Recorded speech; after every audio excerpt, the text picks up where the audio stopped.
Don't you think that's pretty music? This song sure makes you smile. Shame you don't visit here more often. Take a breath, it's pretty music. Just listen for a while. If your feet won't follow your commands, just put yourself in Governor Slayton's hands. Now, my, that's quite an introduction if I do say. Hello, and welcome to Only Slightly Opinionated. I'm Jamie. And I'm Joey. And today, I'm so excited, we are only slightly opinionated about musicals. Yay! And before we get to musicals, we also have, for the first time, a very special guest with us today. You goddamn right we do. Yeah. Let me tell you a little bit about him. In 2020, he was nominated for Best Supporting Actor in a Musical for Alanis Morissette's Jagged Little Pill. He has also appeared on Broadway in Mamma Mia, On a Clear Day You Can See Forever, Honeymoon in Vegas, and most recently, the acclaimed Broadway revival of Jason Robert Brown's Parade, which you just heard a little clip from. You may also know him from his television roles in Dr. Death, Mr. Robot, Dope Sick, and Godfather of Harlem. Please welcome to our show, old friend, Sean Allan Krill.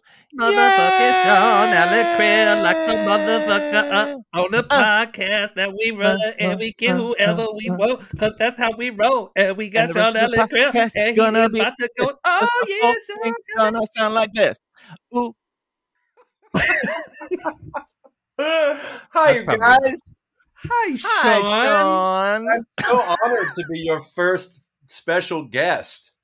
Your very first celebrity guest. Oh my goodness. This is gonna up our cool quotient, baby. We're gonna get some exposure. I don't know. We'll see. Come on now. Don't be this modest. Week, Sean Allan Krill. Next week, I don't know, Nicole Kidman. It could happen. It could happen. Oh, it could happen. What? That was a jinx. Oh, well, jinx. Huh. There you go. You lost. Why didn't you say jinx, bitch? Buy me a Coke, bitch. Jinx, buy me a Coke. Jinx, call Nicole Kidman. Pick it up. Nicole Kidman back. Pick it up. Is that what you were doing? Oh, sort of. I don't know. Okay. I'm just going with it. You know. So how are you, Sean? Oh, I'm so good. I'm so good. We bought a house. My husband Harry and we bought a house. Yay! Homeowners. Yeah, for the first time, big homeowners, and we're just in heaven. I mean, it's been a little over a month now. We actually closed on the house 2 days after Parade closed. Oh, wow. And so the last month, Joey, that was why whenever we were texting and you were trying to get me to do the podcast, I was like, oh my God, things are so crazy right now. Because I could tell. We were closing on the house and also ramping up to close Parade at the exact same time. And the last 2 weeks of Parade, we did 9 show weeks. Holy moly. It was bonkers. But the house is dreamy, and unfortunately, Harry isn't here right now. He is at Arizona Theater Company doing Barefoot in the Park. Oh, and but we had a good 3 weeks to sort of settle in together, and nice. It's just fantastic. It's about an hour and a half outside New York City, and it's just like way in the country, and it's exactly what we've always dreamed of. I fucking love it. You sent me that one picture, and I was just like, oh, I could imagine myself moving in with my friend Sean and his husband. Do you need a houseboy? Mother-in-law suite, so I'm just saying. Don't dare me, because you might find me there. It is beautiful though. Thank you. We love it. It's just enough of a fixer upper that I'm constantly. It's the kind of stuff that I can do, and I love it. Yeah, I love it. It's the kind of work I love. So, like 2 days ago, I actually, and we had a dishwasher delivered and I was trying to get the Home Depot guys couldn't install it because they were like, "This is copper piping. We don't know how to do this." They just left it, and they were like, "You should call a plumber." And so I was like, "Thank you. I will do that." And so I called a plumber, and then the plumber never called me back. And finally, like 3 days later, I was like, I could probably do this myself.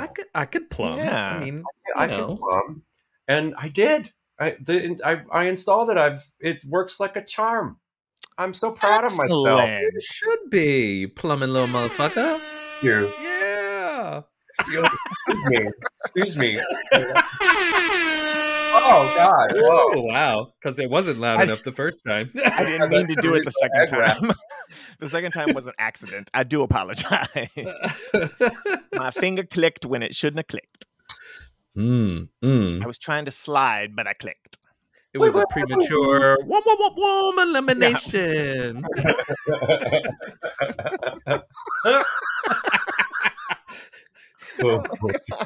Oh my God, I'm going to pass out. So let's talk about musicals. Let's talk about... Sean, what's your favorite musical? What's your favorite musical and what's your favorite movie musical?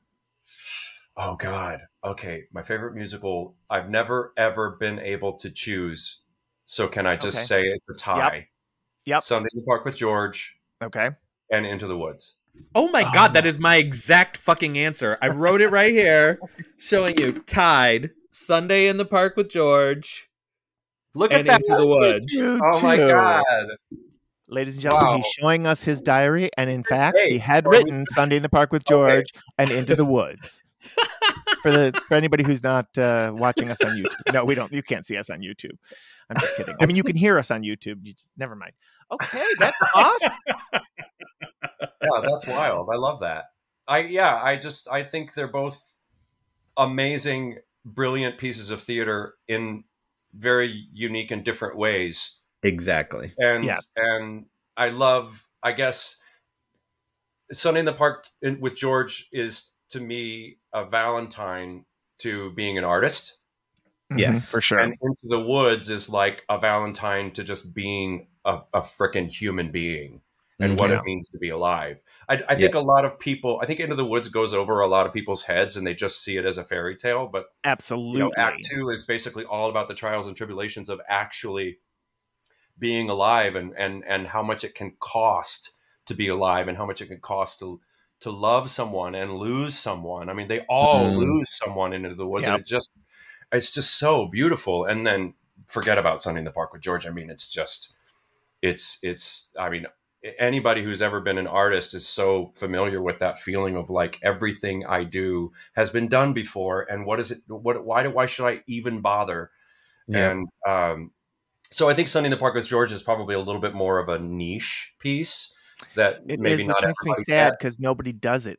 Because of that, nobody ever does it. So it's like there's never been a chance, for me. You got to play George.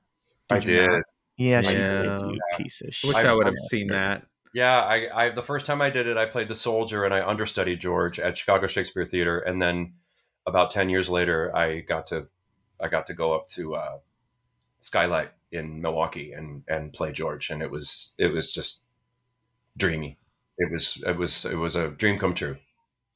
That's one. So in all your little Broadway interactions and stuff, did you ever get an opportunity to meet Sondheim?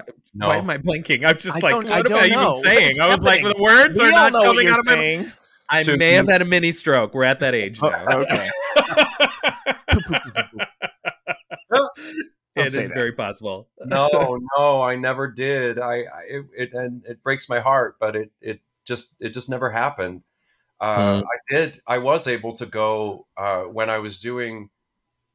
Jagged Little Pill reopened on Broadway, right after we reopened in 21 after the pandemic. It was in late 21, I believe, or am I wrong? Yeah, it was like in October or November of 21 that Sondheim died.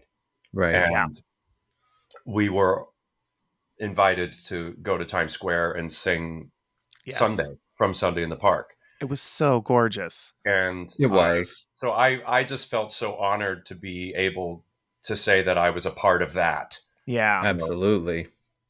Because I don't even know what I would have done if I'd ever met him, because I have such adoration and admiration for him and his work that I would have just been a puddle, bumbling idiot, I'm sure. Yeah. But no, never got to meet him. What about you, Jamie? What are your favorite musical and your favorite movie musical? Well, although we didn't get Sean's movie musical. We haven't said that yet, so we'll come back.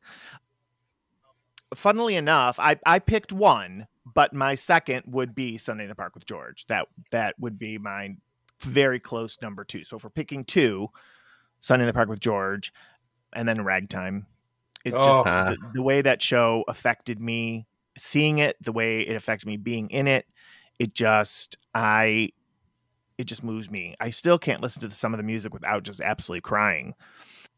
So yeah, those are my 2. And sorry. No, go ahead. I mean, come on. I was just going to say, for me, like, even those, I mean, both of those shows, Sunday in the Park with George and Into the Woods, I mean, there are pieces of that music that I can't even sing along to, because if I do, I weep. I'm like, I can't help it. I'll cry because the lyrics are about myself. So good that it's like, I can't even like sing it and not cry because it's so beautiful. But I just love that. I'm on board with you, Jamie, with Ragtime. I feel like Ragtime would be, I've never gotten anywhere near it as a performer. I have been lucky enough to do Sunday in the Park with George and Into the Woods, but Ragtime, I mean, come on. I think Ragtime probably wins for best opening number like ever. Oh my God. It is stunning. And then I remember seeing Wheels of a Dream on the Tony Awards and just being like, what is this? It's so beautiful. That performance. Who are they? That was, my God. Even though I knew Brian Stokes Mitchell from like when he was on Trapper John, I did not recognize him in that. And I was like, who are these people? Yeah, I know. Amazing. But also, Joey, you're right. Like, there are parts of those of Into the Woods and Sunday in the Park. I mean, those chords in Sunday, that bling, bling, when it starts, I'm just like, and I have had some of my most memorable and formative experiences as a performer in that musical, like both times, being the soldier and being George. I will never forget the guy who played, when I did it at Chicago Shakes and I was a soldier, the guy who played, the man who played George was Robert Petkoff, who was brilliant. Oh, I saw him in Fun Home. Oh yeah. And he's brilliant, and he was wonderful. It was Andrea Burns was Dot. Oh, and wow. it was great. It was a beautiful production. And Gary Griffin directed it. And everybody said, Robert never misses. You'll never have to worry about it. But, we need you to understudy George. And I was like, great. Sure enough, did he miss a 2-show day? And I got the call at like 10 o'clock in the morning for the 2 o'clock day. And I ran to the theater, and they like let out all of Robert's costumes so that I could fit into them.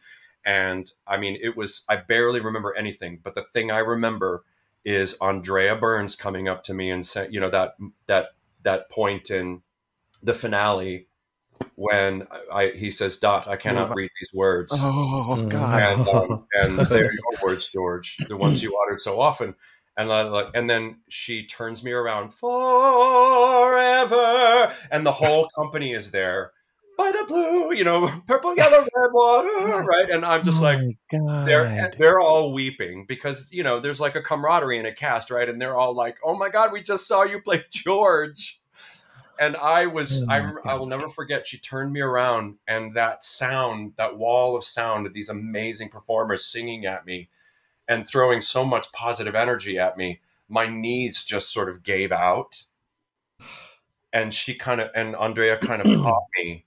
And it was just a magical moment that I will never, ever forget. And then it totally gave me chills. I have goosebumps. I was just going to say, I fucking have goosebumps just listening to you describe it. And then that moment of I mean, and then getting to play George at Skylight, that, you know, the first time that I ever like formed the painting and then sort of stood there, and at the end of Act 1, and it goes, bum, bum, you know, and it's all there. And then the frame came down, and I was just like, I can't believe that I get to do this. I can't believe that I get to do this. Wow. Yeah, it was really, really stunning. And if I may, one of my favorite stories is, for anybody listening who doesn't know, I lost my partner Guy to colon cancer in 2010. And so I played George in 2012. And it just so happened that our last day of tech was on the anniversary of his death. Wow. On May 12th. And I will never forget it, because I was really focused, because it was May 12th and it had only been 2 years. And I was in my Act 2 George costume, and we took a 10. And I remember I just stayed on stage for the 10. And I was looking at the time, and Guy died at exactly 10 p.m. on May 12th. God. And sure enough, at 10 o'clock, they said, all right, let's pick up with Dot's entrance. And so at 10 o'clock, we started, and she came on and said, oh God, what is her line? Are you working on anything new, George? Mm. And then we basically at 10 o'clock started teching. Excuse me. It's okay. Teching Move On. Oh my God. Man. Mess. It was. How did you even sing it? How did you even sing it? I mean, it was tech, you know. So I you know, everybody knew that it was the day, and Allison, who played Dot, who was wonderful, she especially was aware. And so, you know, I just kind of let myself have that moment and let myself, I mean, I did great until we got to the move on, you know, like to the big, but it was quite a gift from the universe, I think, to be able to experience that song and that beautiful, beautiful music, the catharsis that we get performing. It's, you can't, you know, it's priceless that I got to sort of use that beautiful job that I had to sort of, you know, as therapy, basically, to, you know, to totally, you know. Yeah. That's okay. Amazing. I'm done telling stories now. Oh, that was a good story, though. That was amazing. Oh my God. Thank you for sharing that with us. Stop worrying where you're going. Oh, do it now. Now it's in my head. I can't. I mean, also that song, like, it's just, you know, you can apply it to being an artist, but you can also just apply it to being a human being, right? And it's lovely. It's just one of the most beautiful things ever written. I've listened to that song so many times in my life when I needed, you know, something to move on about something, right? You know, and I would just like sing the shit out of it in my living room or wherever I was. And yeah, absolutely. That song it might be my favorite Sondheim song. Move On. Yeah. I'm trying to think. Oh, it would take me so long. Oh, that's that would be definitely hard. up there. It's definitely up there. But favorite movie musical, though. Oh, yes. Favorite movie musical. Also a very difficult question to answer, but it's such a good one. Because I feel like my first question is, are you talking about movie? Do they have to be based on a Broadway or a theater? Nope. Movie musical. I mean, I think there's no way I couldn't answer Singing in the Rain. I mean, like, I think it's maybe my favorite movie of all time. Like, I just think it's such a good movie.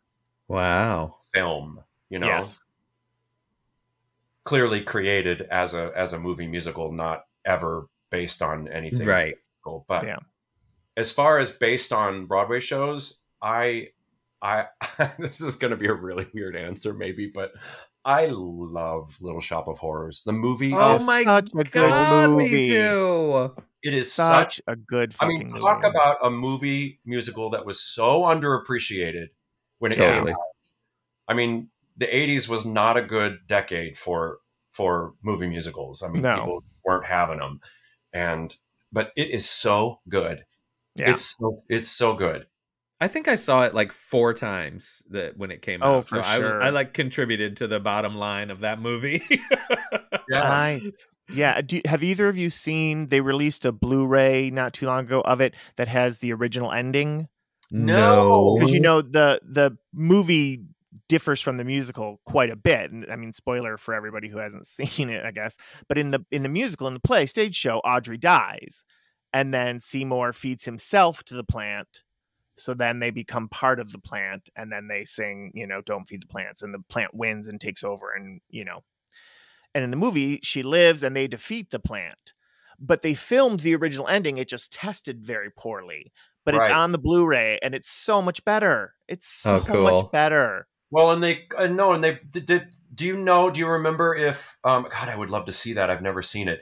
Do you know if they filmed the original, like all of Seymour's soliloquy from Meek Shall Inherit? Yeah, the Meek Shall Inherit. That whole. But then there's Audrey, lovely Audrey. If life were taught, that whole thing I'm from trying the musical. to think if it's on there or not. It's so good. It seems like I've seen it, so maybe it is. Because they cut it from the movie, because it literally goes from like the very beginning of the Meek Shall Inherit to the very end. Yeah. And I remember the first time I watched it going, oh no! They skipped. Don't you hate that? Yeah. I hate that so much. They did that with Dreamgirls, and it just killed me. It just killed me. Because that's also in my very top love of musicals. And that movie just pisses me off. It just makes me so mad.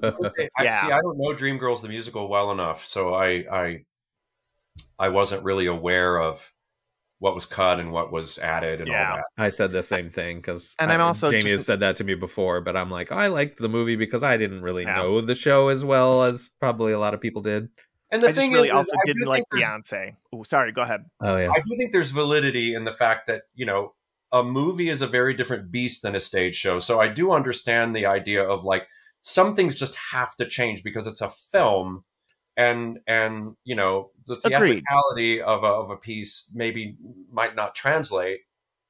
It's one of the things I think Rob Marshall does so well is translating musicals to film. But there must have clearly been like with Little Shop, like clearly they were like, well, we have to have a happy ending. We can't. And they kind of went back to the original ending in the way that after Seymour and Audrey got married, then they sort of panned over to the flowers, and they were all little Audreys. So it's kind of like the plants are still going to take over and eat everyone, but we didn't actually have to watch it. Yeah. But yeah, I always sort of prepare myself with a movie musical. Like I remember going to see Into the Woods and being like, oh boy. And so I guess it's terrible to say this, but I think in a way I it's not the best way to say it, but in a way I sort of lower the bar a little bit when I watch a movie musical, because it's like they're making this for people who don't know the musical. They're making it like as a film to be presented. Like, I've never seen this story before, but it's hard when you know what it's based on, and it must be like it's like when you know a book and then you're going to see the movie of the book and you're like, oh my God, they ruined it because but if you don't know the book, then it's no. I agree with that. I just the changes they made didn't make sense to me. They wanted to give Beyonce more to do than she already had, which was ridiculous because that part is huge. But so it didn't make sense. It didn't make sense to me. I thought Jennifer Hudson was fucking amazing. I thought she was so incredible. And she was. Deserved her award without a doubt. I didn't hate it. I just was very disappointed at certain things that they changed. It felt like it lost some of the punch that it had, I guess, from knowing the show so well. Right. So what was your favorite one? Did you pick one? Did you say what your favorite one was? Yeah, Singing in the Rain. Oh, I didn't say it. No, I didn't say it. Oh, okay. Sorry. I think you and I asked each other at the exact same time as well. What are your favorite movie musicals? Oh, Joey. Well, I mean, for me, even though there's definitely better choices, but no matter what, if it's on, I have to watch the Rocky Horror Picture Show. I just fucking love. Yeah. I just fucking love it so much. Yep. I love the music. It's such a mindless, happy little show that it just doesn't matter. I can pick it up from wherever it is and watch it and love it to pieces. And so it will always be probably one of my favorites that just holds a special place in my heart. Also, talk about a legacy, like, you know, that original stage production and then the movie itself, like, have just become iconic as far as totally actually going and having a theatrical experience. It's so cool. Right.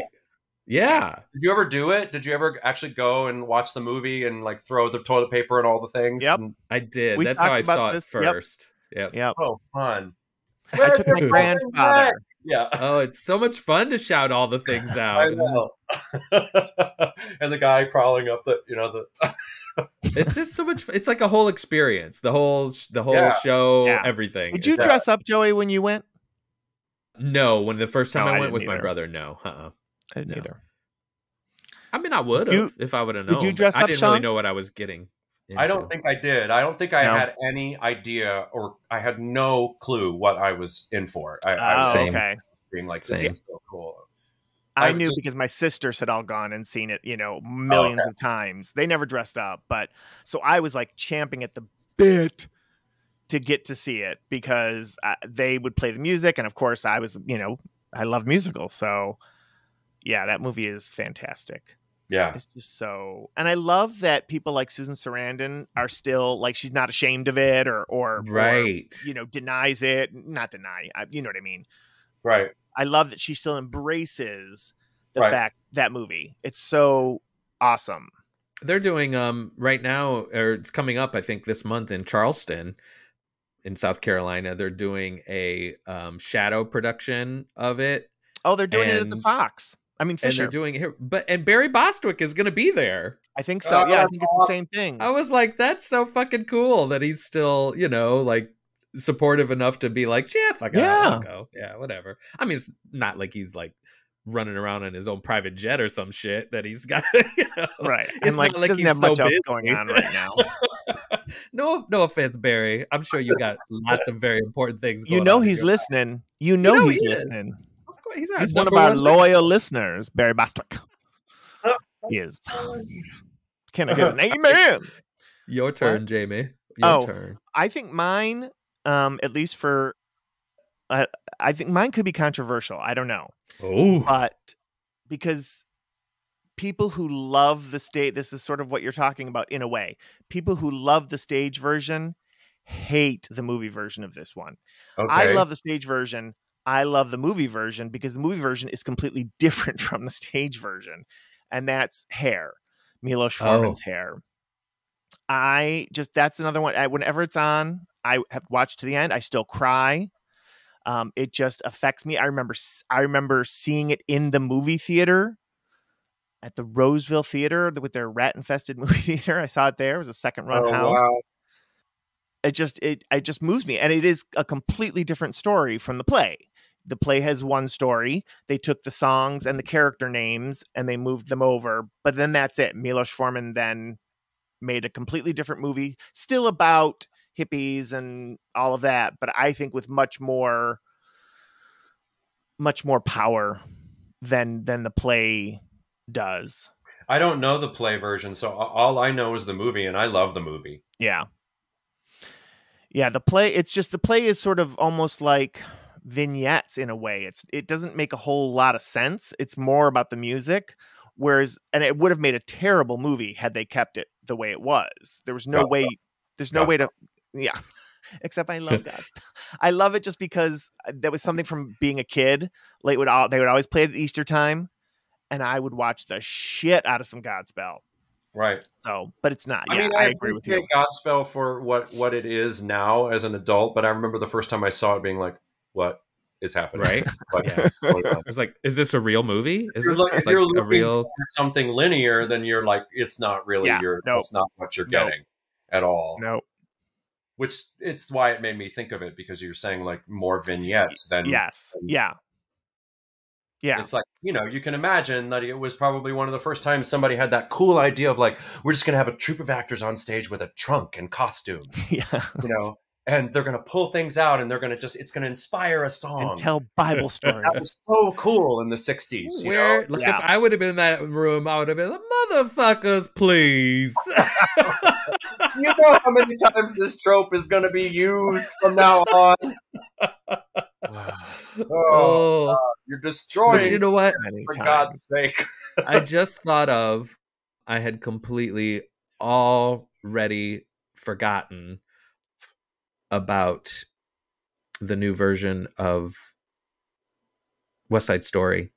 Oh God, that was so beautiful. good. I mean, oh my God, it was so good. fucking incredible. Yeah, it was incredible. Yeah, because that was definitely one that I was like, "Ooh, I really hope this how is good." how can they do it? Because the original is so fucking good, right? So it was so scary. Even though it was Spielberg, who I love Steven Spielberg's work. I love him. So, but I was still like, I don't know. Yeah, I was very nervous. So remarkable at what he does. I know that I'm saying, like, I'm completely stating the obvious because it's Steven fucking Spielberg, but I mean, like, he needs me. Like, you're doing a great job, Steven. Sean Allan Krill thinks I'm doing a great job. Strong work, Steven. Score. But you know what I really want? I want him to direct a movie version of Parade. That's what I really, really want. Ooh. I feel like it would be amazing. And also, since I'm throwing that out there, Steven, if you're listening, I want to play Governor Slayton. Oh, there you go. I mean, you heard it first here on the Only Slightly Opinionated podcast. That's right. When that call comes, we're taking a percentage, Sean. It would be okay. All right, you got it. I owe you that. It would be a really beautiful movie. It really would. Yeah, I kept thinking that I was like, oh my God, this would be such a really remarkable film. As an amazing actor that you are, and the fact that you continue to work on Broadway, which is, I mean, it's not super easy, right? Yeah, knock on wood. I mean, it's fucking amazing. So what would you say would be like a dream role for you? Like if you had the opportunity to say, oh, there's going to be a revival or a brand new show or whatever. I mean, this is your opportunity. Create that role for yourself. But what would be your ultimate? Well, I mean, I have my bucket list roles, you mean create it like in God. There are roles. No, it can be bucket list roles. Oh yeah, it can be bucket list. My bucket list roles have always been from the time I can barely remember. One of the first big musicals I saw was Les Mis, and you guys probably even remember this. I was always called in for Marius because I was 20 or whatever. Right. Yeah. Right. Never wanted to play Marius. I always wanted to play Javert. Always. I love a good villain. I'm air quoting everybody, just so you know. Agreed. I think that Javert is such a fantastic, fascinating, really, it's just a brilliant character because he's one of those people that just believes with all of his heart and soul that what he is doing is right and good, correct. Mm-hmm. And I just love that kind of a villain in a piece because clearly he's always juxtaposed and butted up against Jean Valjean, and we all know that Jean Valjean is like the purest soul on the frickin' planet, and so it's easy to hate Javert, but I don't know, I just love him. And his suicide is one of the most beautiful things I've ever listened to and also seen on stage. I remember it took my breath away the first time I saw it because I remember thinking, I don't think they do it this way anymore, but they used to just, the bridge unit was just set onto the stage floor and he walked onto it. Do you remember this? Yeah. Mm-hmm. He walked onto it, and then what would happen is there is no way to go on, and he would just step forward off the unit, and it made with the lights, it made it look like he was falling, and that bridge would fly out really fast, and it was such simple stagecraft.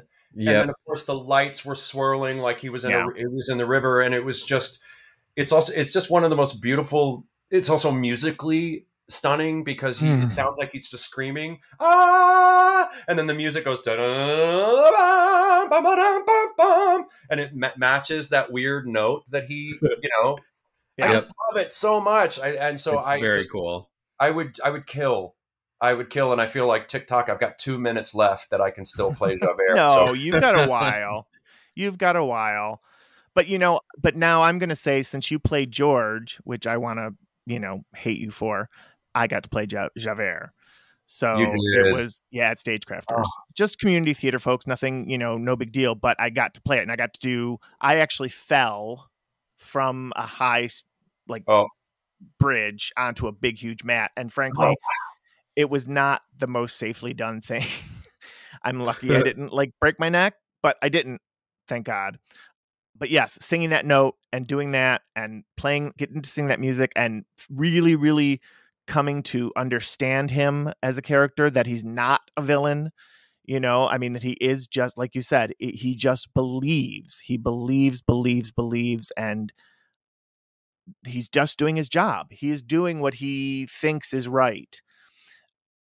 So it's also so beautifully in his song, right? I mean, Stars it's his mantra, and it's so beautiful that they chose something like the stars in the heaven, which never move. They are always exactly where you expect them to be. They do not fail. They do not surprise you. They are always fixed. It's a perfect metaphor for his this shit deep. I mean, seriously, his character is written so well, because that is amazing. It's such, and I think it is in the book. I think he does allude to that in the book. Something about. Oh, really? Yeah. I've never read the book. Even when I played the role, I was like, I can't get through this book. Oh my God, I read it. I was obsessed when I remember carrying around the unabridged version, which was my God, Sean. Oh my Lord. Paperback. And then I also had a little tiny paperback dictionary with me. Oh, always very smart. Books, because it was like every other page. I'm like, I have no idea what that word is. And there is, like they say, there is so much political intrigue that's going on in that unabridged version that you're just like, what? It's like a history lesson, Wow. Yeah, I think that's why it was hard to read for me, is because it read like a history lesson to me. Yeah. I was just like, I want to try so hard. The French Revolution and all the ins and outs and the ups and downs of how and why it all happened. And it's just like, oh my God. But yeah. Anyway. What about you, Joey? What would have been a role that you would have killed to play? It's again, like Sean and I are connected in theater, but I've always wanted to play Jean Valjean. I've always wanted to play Jean Valjean. God, I remember you always singing "Bring Him Home." It was so beautiful. My God, you used to just. That would be perfect. I would love to do it. And I can be short and be Jean Valjean, because it don't matter, because he's just a little old man. My Jean Valjean was short. He was short. It was funny. And Marius was not short. So when he has to carry Marius in the sewers, it was pretty funny. I don't think the audience was laughing, but the sight of it was funny. It just was. They would definitely have to create an illusion for me of carrying somebody. It will be in my contract that I do not carry nobody. They'll just fly him. They'll fly him, and you'll look like you're carrying. Yeah, exactly. I'm picking up Marius, and then at the last minute, flop. Oh, this straw man is so heavy. Straw man. Wouldn't it be so funny if it was just like a really bad dummy, like a mannequin from the store?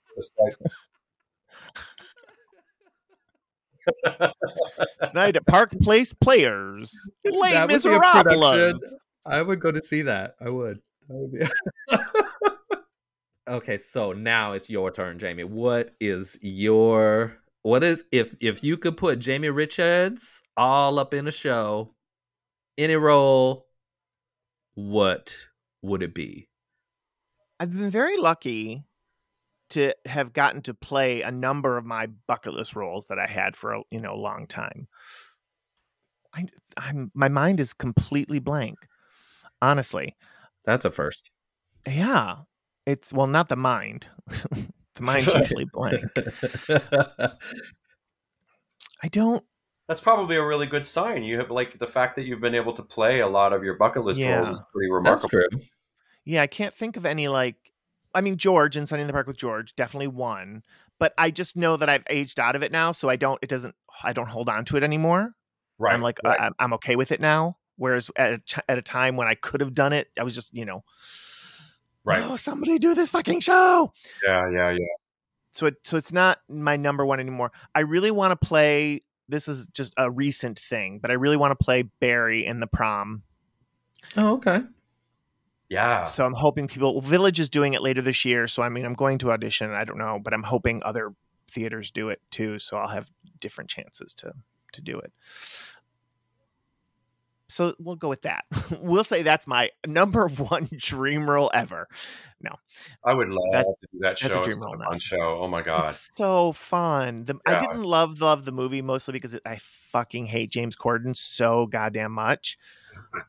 I wish he was dead. He hates him so much, Sean. He does. He really hates him so much. Only slightly opinionated. OSO. Fucking asshole. Just everything you read about him is just how much of a fucking asshole he is. Really? I didn't know that. Oh yeah. Yeah. Like he was banned from a restaurant. They unbanned him eventually with some famous chef. I don't know who the chef was, but they banned him because he went off on a server because his wife's egg yolk omelet had a little bit of white in it. Oh, don't say that, because I will fuck a motherfucker up for going off on a server. That ain't cool. I'm telling you. And I really think that some of that stuff, and there'd been talk about like how he is with guests and things, and that he's not necessarily the warmest, nicest person, even though he seems like he is. I find his interview style very fake. Like it all seems so staged to me. There doesn't seem to be an ounce of like spontaneity in anything that he's doing, because I don't know. I mean, I just don't get it from him. Like, I don't know. That's just me. I mean, obviously I don't know him, but I do think a lot of these times, like what they're doing right now to Jimmy Fallon and talking about all these horrible things. Well, yeah, but if he did horrible things, but that's what I mean. But everybody can't be fucking like Mr. Friendly all the goddamn time. Some people have to be kind of like. There's a difference between, I don't know, the things that I've read about talking about Jimmy Fallon now. You know how many of those articles I read? None of them. Okay. Well, it doesn't do sound I know like what he I'm was talking a about? very nice person. It doesn't sound like he treated people very well, or he treats people bad. well. I mean, I didn't know any of that. I've always just kind of been like, this all just happened. Yeah. Oh, okay. Well, I've been Jimmy Fallon stuff, busy chopping wood and stuff. So I've mountain manning. You've been all mountain manning it up in there. Chopping doing wood. Your honey-do list. Yeah. Oh, Sean.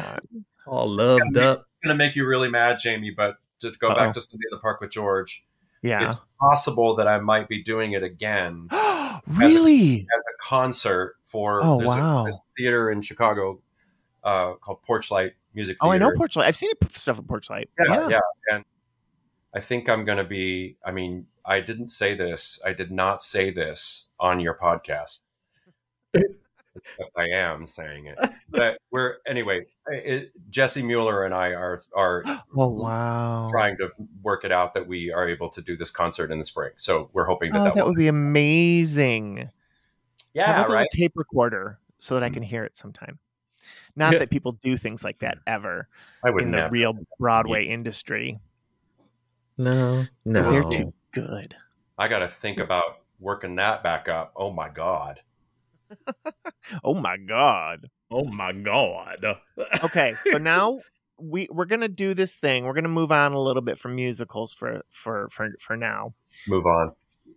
We've decided that we're gonna sing it, Joey, while I'm looking for my text. Stop worrying where you're going. That when we have guests on, we're gonna ask them 5 questions. And they're gonna be the same 5 questions. We're just sort of stealing like what Stephen Colbert does, or a million other people do. We're just fine. We're just ripping it off. Just borrowing it.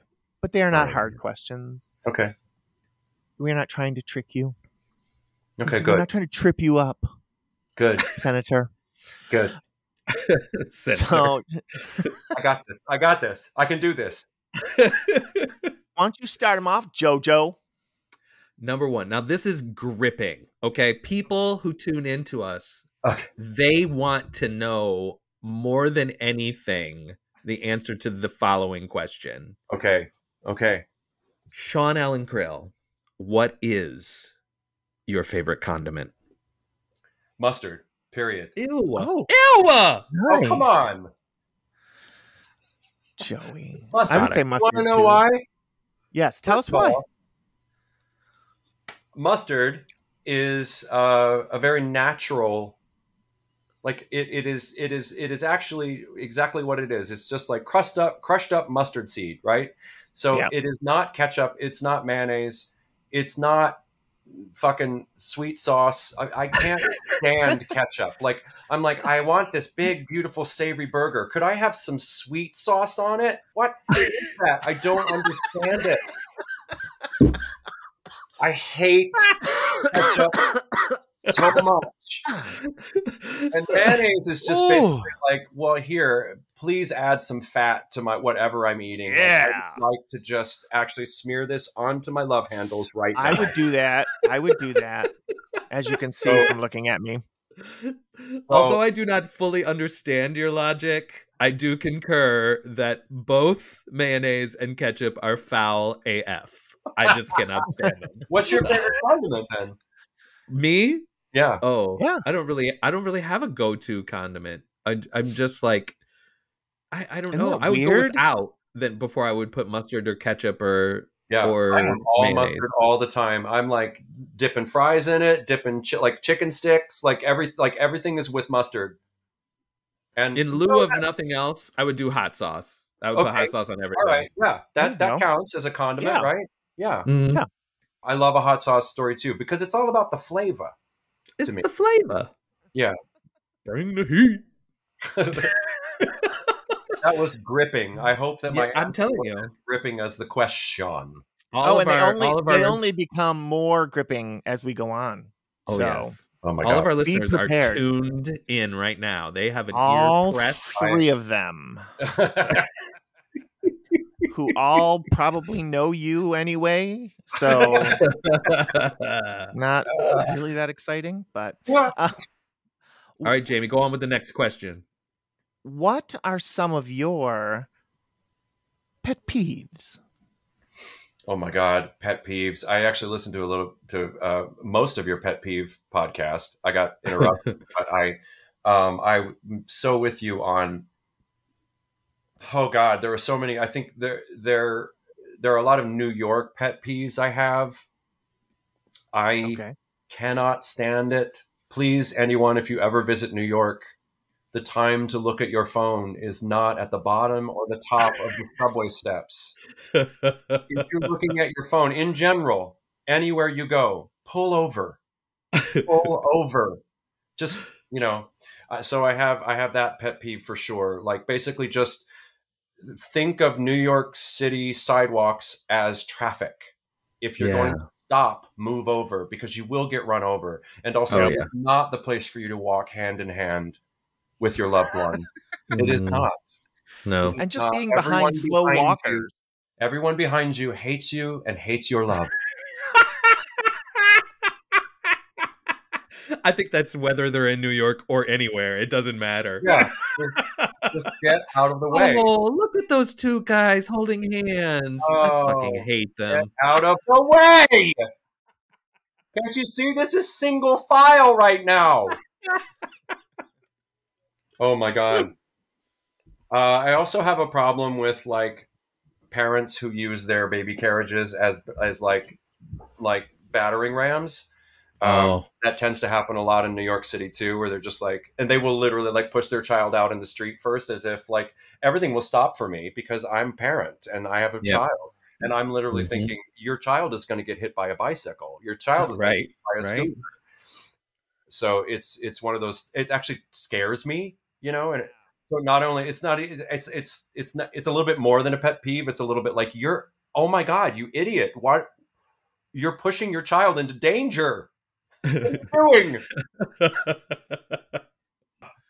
But I mean, and I can't even get started on like driving pet peeves. I mean, it's crazy. You guys talked about that. I mean, you know, we argued about that. Yeah. Yes, we did. Yes, turn signals are there for a reason. I'm just saying. That's true. Yeah, true. If you put on your turn signal, I would know why you're slowing down and stopping. And I wouldn't, therefore, honk at you and flip you off because you're just suddenly stopping. Right. Yeah. I'm with you. All right. I have other like let's see, what's another? Ooh, okay. A whole nother is a thing that drives me nuts. Ooh. I mean, another isn't a word. I'm sorry, everyone. Another is not a word. It's a whole. Tell that to Cole Porter, okay? Oh, that's true. Does he true. say a whole nother? Isn't it like a apostrophe another opening another show? Another opening. Another show, not just another. A whole nother. No, he didn't say a whole nother, but another itself became a word. A whole other or another whole. You can't say a whole nother. Excuse me, do you have another hole? I don't know why that says. Only slightly opinionated is also educational. The more you know. I have many people I love very, very dearly that do that. So it's not like, and I'm sure I have things I say and do that are just as annoying, but woo. Yeah, that one drives me nuts. Got that off your chest. I'm glad you did. That was a good question. I like that one. Well, that's good because you're going to love the next one. Okay. Oh my God, this one's so good. I don't think any person who's ever interviewed anybody has ever asked a question like this. So be prepared. Okay. Oh, wow. I'm like, which one are you about to read? You believe in aliens? Oh, God. That's such a good question. I mean, here's the way this is my philosophy. I think we as human beings tend to think that we know everything. Like we have developed our brains over the course of humanity's existence to a point where we have separated ourselves from the animal kingdom. We've even separated ourselves from the actual, like our connection to the earth, so we tend to human beings love to separate ourselves from nature and sort of make ourselves very special. But I think the truth is our brains in reality we can't comprehend everything that actually happens in the world. There's so much stuff that's happening around us. It's been like scientifically proven that we can't perceive it all. We're actually literally not smart enough. Our brains aren't big enough to actually perceive all of the things, all of the stimuli that are happening around us. So that said, I do believe, I guess I believe that supernatural things could absolutely happen. What do I know? My brain isn't smart enough. It'd be like, to me, it's like, okay, you try to explain to a dog, okay, now I'm going to call my dog in, Otis, and be like, Otis, okay, so there's this thing called Europe. Okay. So I want you to try to understand. Like, no matter how hard you try, that dog is not going to understand the concept of Europe. And it doesn't mean that he's not like super smart for a dog. But that's how I feel like humans are. It's like we're super smart for humans, but there's so much like Europe that probably exists that we can't even perceive of. That's actually really good. So the long answer is yes. I think who knows? There's probably life. There's like a form of life that we don't comprehend or can't comprehend that probably exists that who knows, it could be right around us right now. And we just don't see it because we can't. And that is a whole nother story. That is a whole how dare you? Anyways. Words against me. And I said Jamie's too. Anyways. Ooh, Jamie hates anyways. I missed it. That's a good one, though. Yeah, very good. All right, Jamie, hit him with the next one. Hit him with the next gripping question. what is one, or not just one, what are your... What is 1 plus 1? No. I mean, it doesn't have to be one. The question says one, but it doesn't have to be one. It could be multiple. Okay. Yes. Guilty pleasures. Oh my God, I have way too many. I love to watch TV and eat. I know it's the worst thing that you're so not supposed to do it, but that's literally the only way I watch TV. I just love, and then also if you add like maybe getting a little, I mean, can I say this? Like getting a little stoned in there, and then I just like, all I do is just hand to mouth watch TV. A terrible thing, but it brings me so much joy in the moment. And then of course the next morning I hate myself. Yeah, you just got to get over that part. Yeah, I have. Yeah, you're like me. Be like me. Come on, join me. So leave your field flower. I would say that's probably my biggest guilty pleasure, especially right now. Like if I'm alone and I have no, like if Harry's around, then I sort of like, I sort of keep that in check a little bit, because I don't want to be like the husband that's sitting next to him, just like digging out constantly, you know. But when I'm by myself, I'm like, what do I care? Nobody's watching me, you know. Do you have like guilty pleasure TV shows or anything, like maybe Love Island UK or something like that? I don't know. I know people watch that. I mean, I suppose it's all about what what you consider a guilty pleasure. You know, I mean, I don't really love reality TV, and I never really have. I love like a reality game show kind of a TV. Yep. I loved Survivor, and I loved Amazing Race. I was like, so, I love when there's a competition involved, but when it gets into like Big Brother territory, I get a little bit like, I just don't really like to see people behaving badly for the sake of people behaving like watching people behave badly. So I've never really been into like, the original Housewife or the original Pancake House. The original Housewife. The OG Housewives. What? I didn't watch it. So the real, there it is, the Real Housewives of blank. Was never my thing. Guy loved watching those, and I would always be like, okay, have fun. I'm gonna go and like work on a project. But I would say some people would probably consider them guilty pleasure TV shows. Like I do love a sort of adult animated show. Like I love Bob's Burgers, and I love Family Guy, and I watch. I just finished watching the 5th season of Disenchantment. Did you ever? It's like by the. I tried. I couldn't get into it. I don't know why. Loved it. It was so good. They wrapped it up so beautifully. I loved it. So it's like I would say probably some people would consider anything animated sort of a guilty pleasure. Yeah, that's my go-to guilty pleasure, I think. Again, also tied in with sitting on the couch and getting stoned. Oh, but it's just so much nicer to be stoned when you're watching TV. Totally. I mean, oh my God. It's just so much nicer to be stoned all the time.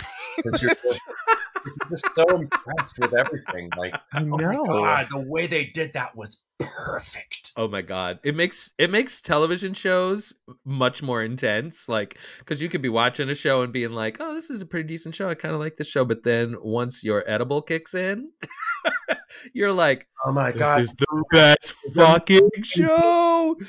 Oh and my mouth is so dry. Yeah. It's totally. It can maybe sometimes give you a false sense of like the show itself, like like, or you'll just forget shows like Love it. Island or that. I do that a lot. Oh, come on, Love Island is, and then you know what, they have kissing contests, so it's like a competition. Sure, yeah. Are there any gays on Love Island, or is it all straights? We had lesbians one time on it. Now I only watched the UK version, okay, the UK and the Australian, but yeah, they had a girl that came on. Only those two. She decided that she was, she was gonna get her a little poo-tang while she was there. Oh my God. Oh Lord. Oh, we're on the final question, aren't we? Ask me your question, bitch. Okay. This is the final question, right? Yes. Yes. Tell to us. Okay. Yes, Yoda. Something that you are excited for. Or things. Things, some things. Oh my God. Okay. So the first thing, clearly, as I look around, I'm so excited to see what this house will look like when we're done really settling in. You know, it's just enough of a fixer upper that we have all kinds of ideas. Of course, it's going to take time and money and all of that. But I have never been more excited about something, because it really feeds my sort of creative side as well as my love and joy for like tinkering and, you know, just, I do love to work outside. I love to work in the garden. I love to like build things. And so it's like, it's very tactile, amazing work for me that I just love. Mm-hmm. And I can't wait to see what this house will eventually be after Harry and I have really sort of put our stamp on it. The other thing that sprung to mind is that I am very, very excited. This is a sort of show busy answer, so pardon me, but I'm very, very excited because I voiced a character in a new Netflix animated show. No, you did not. Yes. And I went to LA in June. I took 3 days off from Parade. They let me go out for a sort of sneak peek. And the show is called Gentry Chow versus the Underworld. And it's basically it's like a little bit of Buffy. It's sort of like teenage girl finds out on her 16th birthday that she is destined to save the world with her powers. And but it's like that meets Chinese mythology. So it's really freaking cool. And oh my God. I had no idea when I recorded the initial episodes that I was going to be in it so much. First of all, I ended up doing 9 of the 13 episodes. And then I found out that like they announced the cast a couple months ago, and it's like Ali Wong and Bo Yang and Lucy Liu. And shut the fuck up. Oh my God. I was like, oh my God. So they invited me to come out and watch this sneak peek of the first 4 episodes. And I was like, I really don't want to miss that. So I went out and I just had the best time, and I was just blown away. It was all rough cut animation, but they showed us basically the opening sequence and then the 4 episodes, and I was in 2 of them, and it was just so cool and so much fun and such a weird world that I've never been a part of before. And I am so excited to see what it all ends up looking like, you know, and it's probably not going to come out for probably not until the spring of 24, but I'm really, really excited to see what that ends up looking like. And also I was delighted because my character is really stupid and really funny. I really didn't know. Like I was, when I was doing it, I was like, this could be really, really bad. I have no idea. And then in watching it, it was so fun because I ended up sitting right next to Ali Wong. I don't know. Oh my God. Sitting next to Ali Wong, and I was completely starstruck by her. And she was like, hi, I'm Ali. I was like, hi, I'm Sean. And she said, what do you do? And I said, I'm VP Wheeler. And she was like, oh my God, we love VP Wheeler. Oh, good. And then we got to the second episode where he's introduced, and Gentry Chow, who is that's Ali Wong, voices Gentry. She goes to the vice principal's office and she sits down, and that's his first scene. And I realized as we were watching it, I realized that the whole room was watching me. No. It was like all the animators and all the producers and the you know, all of the creators basically in the room. So it was just really, really fun. And I was so nervous. And then it was funny. It was really funny. And I was like, oh God, okay, thank God he's funny. Because I had no idea really whether it was or not. Because you're in a vacuum. You're literally right when you're recording the lines. And so again, I'm not I'm not trying to toot my own horn. I'm not trying to brag. I'm just really excited about it. Be proud. That's amazing. That is the best answer to that question that anybody could have ever. And wait, this should really like put it into perspective, Jamie, that his number 2 answer was this. Right. Number 1 was just, I'm gonna fix some shit in my house. Like that's the thing I'm most excited about. Oh, and then starring with Ali Wong, my new best friend. Not starring, but it is really fun to be. Well, 9 episodes. That's a good supporting. It's good. It's good supporting. It's a really good like recurring thing, and I'm amazing. They're like, I can't wait. Yeah, me too.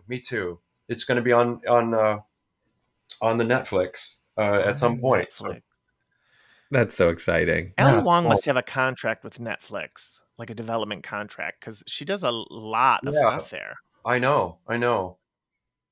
So with all the things that you've done, like as far as, the television work and stuff, do you like cringe when you see yourself, or do you kind of be like, oh, I was pretty decent in that? It's a good mix of both. Yeah. Depending. I can imagine. I cringe a little bit, and then in the next moment, I'm like, oh, okay, that was not so bad. You never know. And most of the TV work I've done is like day player work, so you show up and you just have to.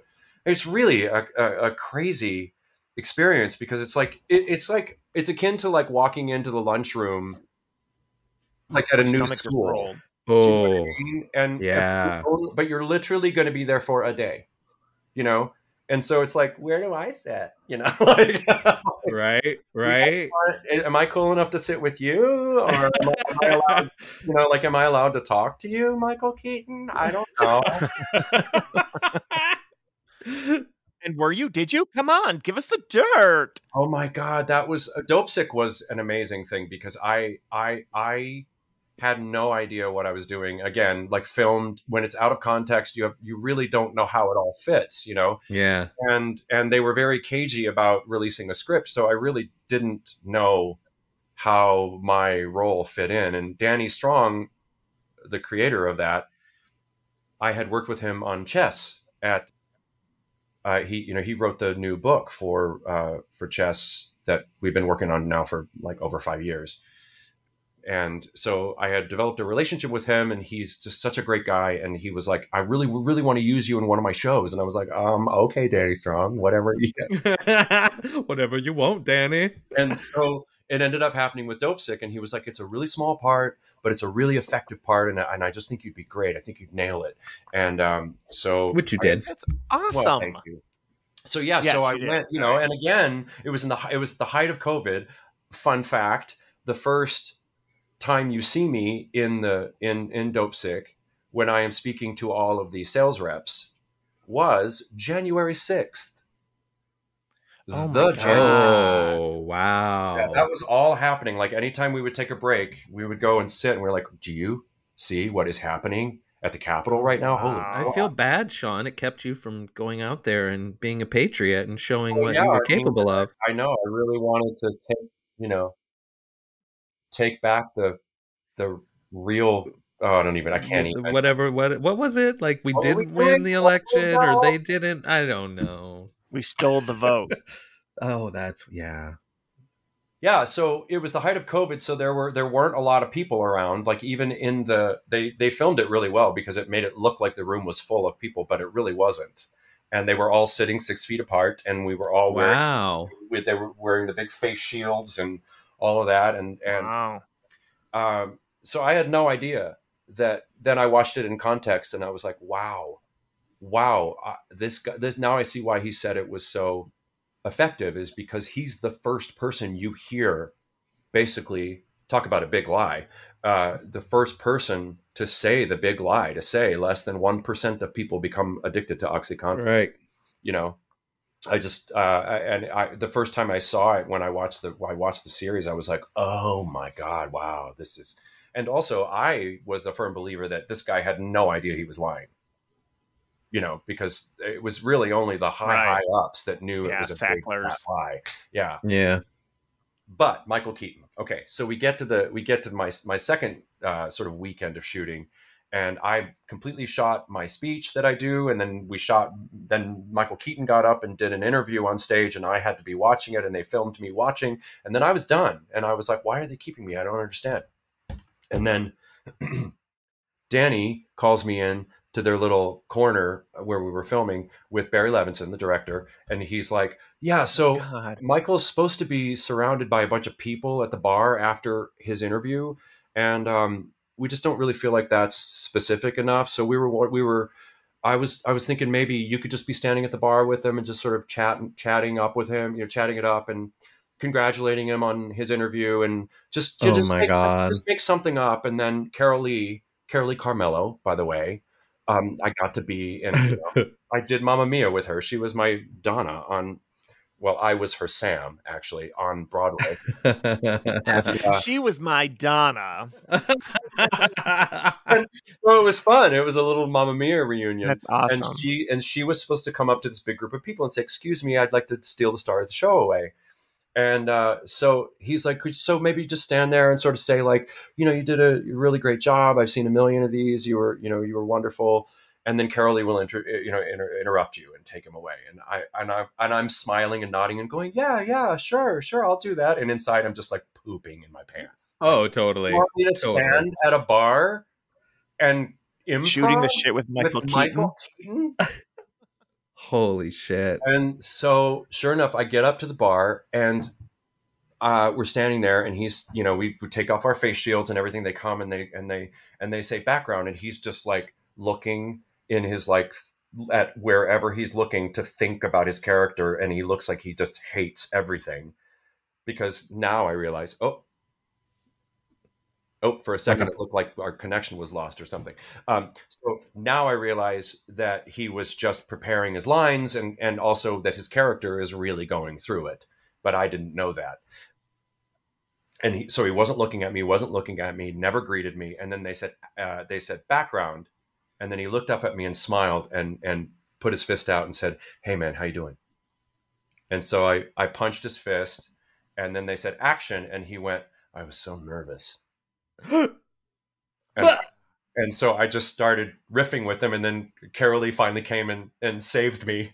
And then the next time we did the second take, they said action, and he just looked up at me, and I went, were you nervous?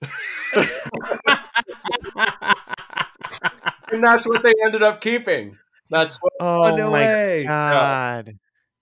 So that's amazing. Yeah. But he was a sweet guy. He was really, really focused, and there was a moment there where I thought, oh God, he hates me. He hates everything. But he was just focusing, And it was really cool that I got to do that little tiny interaction with Carolee. And by the way, she named me at that point too, because I didn't have a character name. And she decided that her character would know what my name is. Like, what, Sean, what do you think your name is? And I said, I don't know. And I ran into Danny and Barry again. And I was like, Carolee wants to name me. What's my name? Danny, you said you were going to name him. And he said, I don't know. What do you think his name is? And I said, well, I think his name's Danny. He said, no, Daniel. And so Carolee comes in and says, excuse me, Daniel, can I steal the star of the show away? That's so fucking cool. Oh my God. Yeah. That's a little insider information there, listeners. Yeah. Listeners, that was a good Hollywood story. There are definitely times where I watch and I'm like, oh my God, what were you thinking? How did you? But you don't, it's weird. You just do it, and then you have no creative control over it after it's in the can, and you're like, okay, well, here goes. Did you watch The Blacklist and be like, I could have blown up so much better? I was actually really happy with The Blacklist. I was like, wow. It was so cool. I mean, that was 100% the entire time. It was such a crazy thing to film, and I was really in a glass box. It was nuts. It was fun to watch. That whole scene was fun to watch. All those guys standing around looking at me, just sweating, melting. It's great. Well, I hate to do this because we are having such a lovely chat, but we do have to end our discussion for today. Oh, I just love you both so much. I'm so glad you had me on your show. I just want to thank you so much for being here. It was lovely talking to you. You too. It's so nice to find like a brief moment when you're not super busy that you actually had a minute to speak with us. Yes. I'm glad be it on our finally worked out. I've really, really wanted to do it, and I'm so glad that we got to do it, and because I love that you guys are doing this. It's really cool because you've always been the dynamic duo. You know that, so it only makes sense that you would use this awesome connection that you both have and go with it in a really new way. Thank you. I love it. Thank you, So Sean. I love you both very much. I love you too. I love you both too. Bye. Bye. Okay, bye-bye. And now, what else is there to say but... There's no business like show business, like no business I know. Everything about it is appealing, everything that traffic will allow.